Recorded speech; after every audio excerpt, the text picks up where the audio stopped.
আমি বিশ্বাস করি সাকিব ভাই তার জীবনের one of the best project বা অ্যাক্টিং করেছেন তাণ্ডব সিনেমায়। আমার মনে হয় উনি যতটুকু ডিজার্ভ করে আমরা আসলে তাকে ততটুকু দিতে পারছি। সাকিব ভাই আমাদের সেই বটগাছ হতে পারেন যিনি আমাদের সিনেমাকে ওয়ার্ল্ড সিনেমার কাছে নিয়ে যেতে পারেন। তাণ্ডব নিয়ে জানতে চাই রায়হান রাফির সঙ্গে কিভাবে আসলে এই প্রজেক্টটাতে আসলে জড়ানো। আমাকে এই প্রজেক্টের কাস্টিং ডিরেক্টরের মাধ্যমে একটা কল আসে, সে বলে এরকম একটা প্রজেক্ট আছে, ডিটেইলস কিছুই বলেনি, কিন্তু যতটুকু আমাকে বলেছে আমার মনে হয়েছে এই ধরনের প্রজেক্ট আমি করি না, মানে ও এই প্রজেক্টের ব্যাপারে কিছুই বলেনি।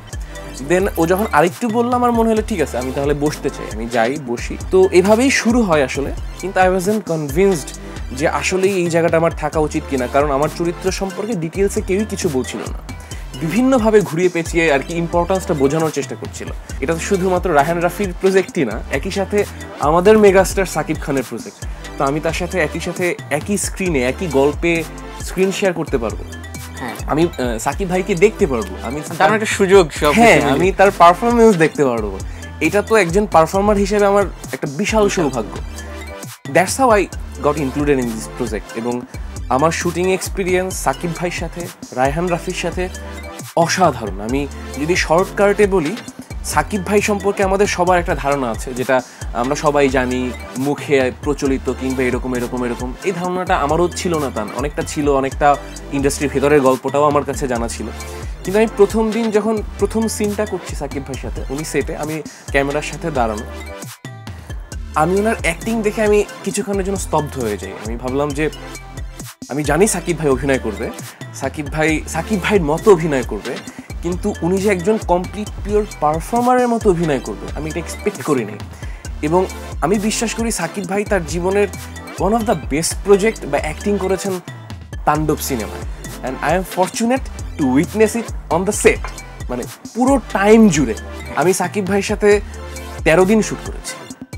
সাকিব ভাই আমাকে চেনে, সাকিব ভাই আমার পারফরমেন্স দেখেছে, অন সেট দেখেছে, মনিটরে দেখেছে, সবভাবেই দেখেছে। উনি আমার অন্যান্য প্রজেক্টের ব্যাপারেও জানে, এবং উনি আমার মনে হয়েছিল আমাকে পছন্দ করেছেন।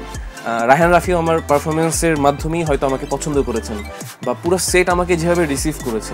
এবং ফাইনালি সিনেমাটা দেখার পর দর্শক যেভাবে রিয়াকশন দিচ্ছে, স্পেসটা খুবই কম, but I tried my level best, impactful. হ্যাঁ হ্যাঁ হ্যাঁ হ্যাঁ, ওইটা হয়তো হয়েছে বা হচ্ছে, যে কারণেই দর্শক মজাটা পাচ্ছে কিংবা আমাকে খুঁজে বের করছেন।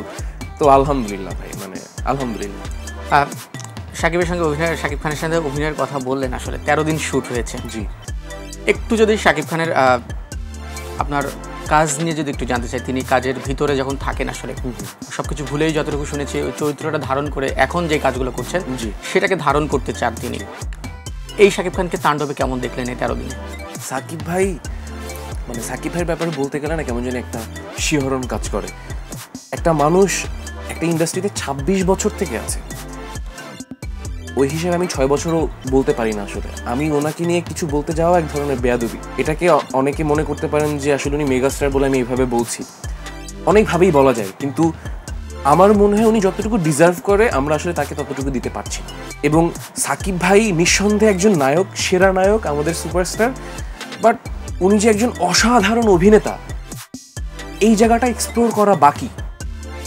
আমার মনে হয় রায়হান রাফি যেভাবে ডিল করেছেন সাকিব ভাইকে, আমাদের ডিরেক্টররা যদি আরও চেষ্টা করেন, সাকিব ভাই আমাদের সেই বটগাছ হতে পারেন যিনি আমাদের সিনেমাকে ওয়ার্ল্ড সিনেমার কাছে নিয়ে যেতে পারেন।